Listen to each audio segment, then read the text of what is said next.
Here we are, and we're going to see how to launch your former flip chart lessons in the new Classflow. Classflow Desktop is the replacement for Active Inspire. So this is my desktop. You can see I have Active Inspire installed, Classflow installed, and it's launched. I'm gonna go ahead and show you how to get out of Classflow. You can see that disappears. So I also have a couple of flip charts that we're going to look at how to convert. So the first thing I'm going to do is I'm going to open one flip chart just so we can see what it does. This is a butterfly flip chart, and in this flip chart, in Active Inspire, teacher or student can present their lesson putting these pictures of the butterfly life cycle in order. On the next page, you can write a sentence with either text box or your pen. Have that on 2 pages. And on this page, we can talk about migration, and we have a link that opens talking about monarch migration. So that's just a quick overview of the activities that are in this particular flip chart. So I'm going to go ahead and close it. Not going to save it. And now we're going to see, so what do? How do I open it up in Classflow? First thing I need to do is launch Classflow, just like you would Active Inspire.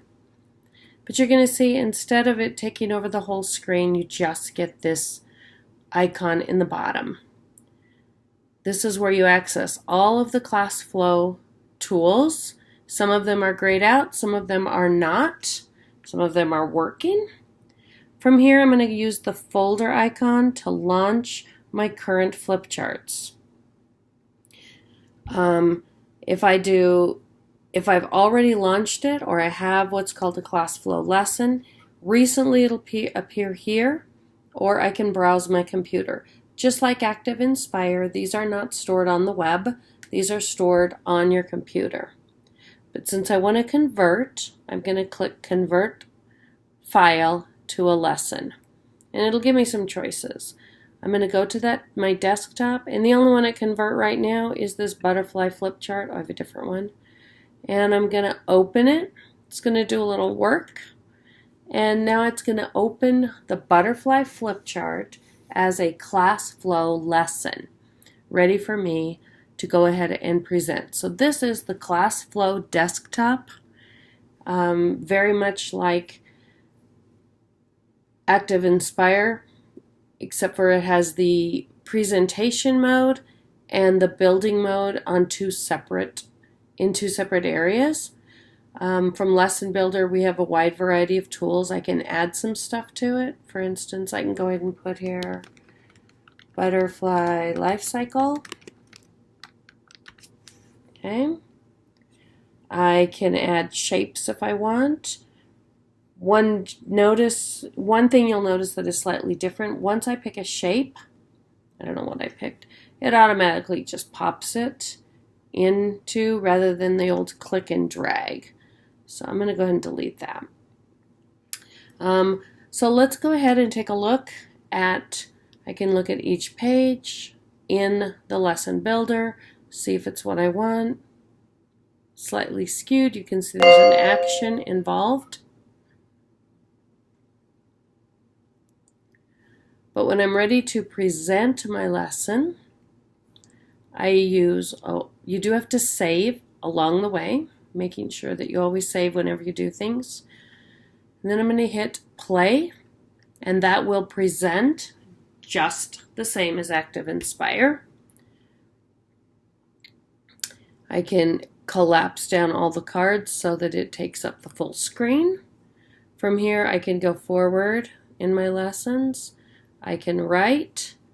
I can click and drag.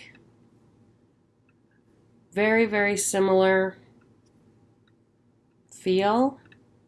Keep in mind I'm using a touchpad, not a mouse or a pen. I can go to the next page. I can draw, whoops.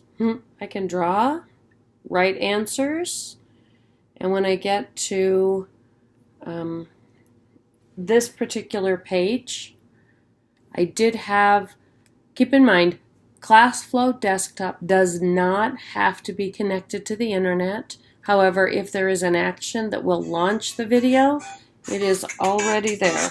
It'll launch my monarch butterfly every year video, million the same as before. So essentially, it's as you use your flip charts, you can do them directly over into Classflow desktop. And when I'm done, I can exit my lesson. I can exit this. Do you want to change it? I'm going to exit without saving, and it'll show up right down here. I have a Classflow lesson now. And if I want to get out of Classflow, then we can use this and I'll hit quit. So that's the quickest, easiest way to transfer your flip charts over to Classflow lessons. And we'll go over some of these other things in the next videos.